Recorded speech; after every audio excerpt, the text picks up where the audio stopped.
10ই জানুয়ারি দুর্নীতিবাজ উপপ্রধান এর হাতে আক্রান্ত হয় উত্তর জেলা যুব মোর্চার সক্রিয় কর্মী। ঘটনার জেরে এলাকায় তীব্র উত্তেজনা বিরাজ করছে। ঘটনাটি ঘটে ধর্মনগর কদমতলা সড়কের নতুন বাজার এলাকায়। নতুন বাজার এলাকায় বিজেপির পরিচালিত পশ্চিম প্রত্যেকরায় পঞ্চায়েতের অন্তর্গত পশ্চিম প্রত্যেকরায় পঞ্চায়েতটিতে দীর্ঘদিন থেকেই চলছে বিভিন্ন ধরনের দুর্নীতি। জানা গেছে এইসব দুর্নীতির সাথে আষ্টেপৃষ্ঠে জড়িয়ে রয়েছে উপপ্রধান রবীন্দ্র দাস। এরই পরিপ্রেক্ষিতে স্থানীয় এলাকার যুবক তথা যুব মোর্চার সক্রিয় সদস্য মৃণালকান্তি দাস উপপ্রধানের বিরুদ্ধে প্রতিবাদ করাতে উপপ্রধান রবীন্দ্র দাস সহ এর সাঙ্গপাঙ্গরা মিলে নতুন বাজার স্থিত মৃণালের রড সিমেন্টের দোকানে ঢুকে তাকে প্রচণ্ডভাবে মারধর করে। আক্রমণের ফলে মৃণালের শারীরিক অবস্থার অবনতি ঘটাতে তাকে উন্নত চিকিৎসার জন্য ধর্মনগর জেলা হাসপাতাল থেকে তড়িঘড়ি রেফার করা হয় জিবি হাসপাতালে। ধর্মনগর জেলা হাসপাতালের চিকিৎসকরা জানান ওর শারীরিক অবস্থা তেমন ভালো নয়। মৃণাল জানায় উপপ্রধান সহ ও সাঙ্গপাঙ্গরা মারধরের পূর্বেও বহুবার তাকে প্রাণনাশের হুমকি দেয়। মৃণাল অভিযোগ করে জানায় উপপ্রধান রবীন্দ্র দাস এবং তার শিক্ষক ভাই উৎপল দাস, পরিমল দাস সহ বেশ কয়েকজন মিলে সংঘবদ্ধভাবে আক্রমণ চালায় ওর উপর। প্রকাশ্য দিবালোকে মৃণালকে দোকান থেকে বের করে এনে বেধড়কভাবে পেটায়। পরবর্তীতে স্থানীয় লোকজনদের প্রচেষ্টায় রক্তাক্ত মৃণালকে উদ্ধার করে নিয়ে যাওয়া হয় ধর্মনগর জেলা হাসপাতালে। সদলীয় উপপ্রধানের হাতে যুব মোর্চার উত্তর জেলা কমিটির সক্রিয় সদস্য আক্রান্তের ঘটনায় এলাকায় তীব্র ক্ষোভ বিরাজ করছে। স্থানীয় এলাকাবাসীরা উপপ্রধান এবং ও সাঙ্গপাঙ্গদের বিরুদ্ধে কঠোর ব্যবস্থা গ্রহণের দাবি জানাচ্ছেন। ধর্মনগর প্রতিনিধির রিপোর্ট, শ্যামলী ত্রিপুরা। আমি কালকে আসলাম গুয়াহাটি। গুয়াহাটি থেকে আজকে আইসি। আবার পরে আমি বাসাত গেছি সকালবেলা। আমার বাড়ি আছে, আমার তো বাসা ধর্মনগর।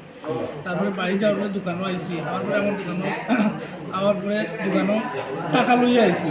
আমার দাশগুপ্ত এবং কল্পনা স্টোর্স তারারে আমি পেমেন্ট করতাম, তো আইয়া টাকা রাখছি। তারপরে ওই উপপ্রধানের লগে কয়েকদিন থেকে একটা চলে, মানে তারা আমার দোকান উড়াই দিত, জ্বালাইতো, এরকম তারা কেন বলছে এটার পিছনে যাইতে হইব। এটা হয়তো তারা উল্টাপাল্টা কাজ করে, আমরা এটার বাধা দিলে মানে এরকম করা ঠিক না, এনি সেই নি এইসব মেইন রিজন আমার দোকান জ্বালাইতো। এটা বেশ কয়েকজনটা কইছিও। আপনার কি দোকান? আমার রড সিমেন্ট হার্ডওয়্যারের দোকান, নতুন বাজার পঞ্চায়েত অফিসের ঠিক উল্টা দিকে।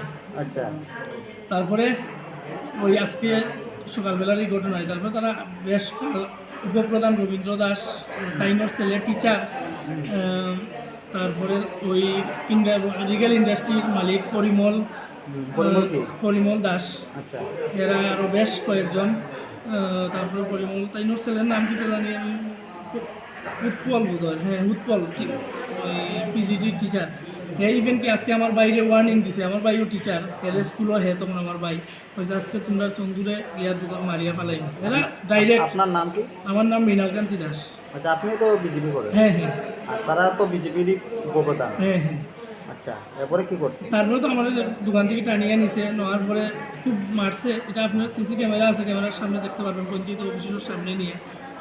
তারপর তো আমি সেন্সলেস হয়ে গেছি। আমি ফোন করিয়া কইছি বাড়ির, তারা আমার উপরে কিন্তু এরকম অ্যাটাক করছে, আমার খুব মারছে। আমি তো আর কিছু করতাম পারি না। তারপরে এই আর তারপরে তো আমার তারা হসপিটাল হয়ে যাচ্ছে, আমি তো কইতেই পারি না। আর তারপরে হসপিটাল থেকে যখন আমার রেফার দিচ্ছে বাইরে। কোন জায়গায় রেফার দিচ্ছে আগরতলা। আপনার নাম? মৃণালকান্তি দাস। আর কোন গ্রাম পঞ্চায়েতের উপপ্রধান? পশ্চিম প্রত্যেকরায় গ্রাম পঞ্চায়েত। আমিও বিজেপিতে আছি, আমি ডিস্ট্রিক্ট যুব মোর্চাত আছি। ডিস্ট্রিক্ট যুব মোর্চা কি দেখতে আছেন? সদস্য আছি। আচ্ছা, আপনার নাম? মৃণালকান্তি দাস। আপনার বাসা কোন জায়গায়? আমার বাসা আমি নয়াপাড়া। নয়াপাড়া? এখানে আমার বাসা।